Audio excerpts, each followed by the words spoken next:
Good morning, Annalise. Across the summer, we brought you the story of these ships, the Aquarius, the Mission Lifeline, Open Arms, Sea-Watch, just some of the NGO search and rescue vessels that found themselves at the centre of a European political storm this summer. A storm which really did divide Europe, threatening to tear it apart. Italian Interior Minister Matteo Salvini unilaterally declaring on the 10th of June that Italy would be accepting no more NGO rescue ships. That left the Aquarius stuck at sea for roughly a week. Annalise was on board that vessel and brought you live coverage. This, a political storm that really exposed the fault lines running right the way through the European Union. Well, now new research looking at the impact of this shift in European policy has given some insight into exactly what the impact was. Let's just bring you up some of these findings from this Oxford University paper. First of all, as I was saying, there's this period where NGO search and rescue ships were effectively unable to operate. That's because of the clampdown by the Italian authorities, the Maltese authorities, etc. Now,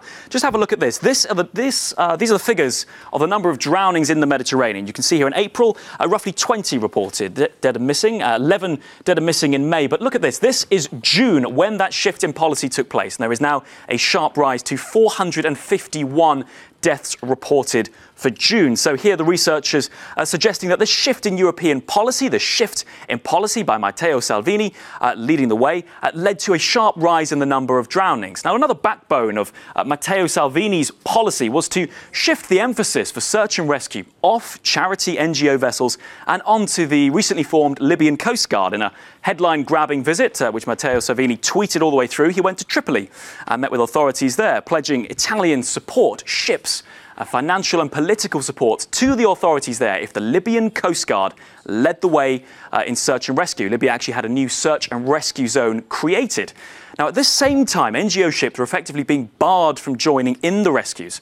Well, now these researchers at Oxford University have put together the impact of what exactly this meant. And this is a map they've shown here, showing you the shipwrecks that took place between the 19th of June and the 31st of July. You can see this is Libya here, and this is a period when this zone was effectively left entirely to the Libyan Coast Guard. They're pointing out here a number of these deadly shipwrecks with a lot of people here losing their lives took place within 50 nautical miles of Libya. The suggestion here, the Libyan Coast Guard cannot deal with this problem alone. And the conclusion of the report is Europe's priority has been reducing migration regardless of the human cost. Well, that's a very strong claim. Let's speak now to one of the report co-authors, Matteo Villa, who's joining us from Milan. Matteo, just very quickly to get your thoughts on this.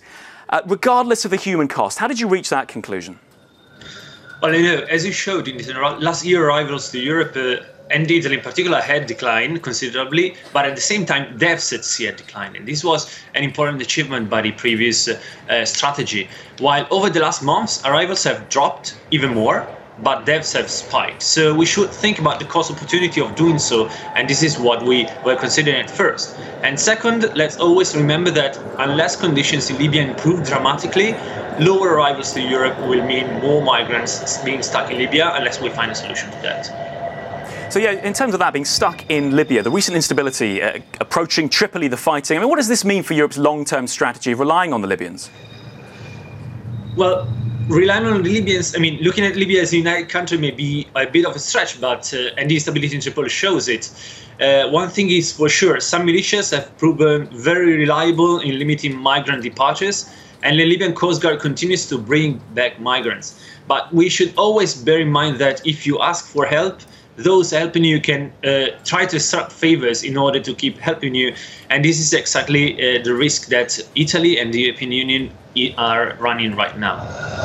Matteo Villa, thank you very much for joining us there from Milan. Now, we've reached out to Matteo Salvini's Interior Ministry. We've reached out several times to the Maltese authorities, either on the phone, on emails, and yet had no response at all. We will bring you the response, but ahead of Jean-Claude Juncker's final State of the Union, Annalise, you can see this is a very damning assessment of Europe's handling of this crisis.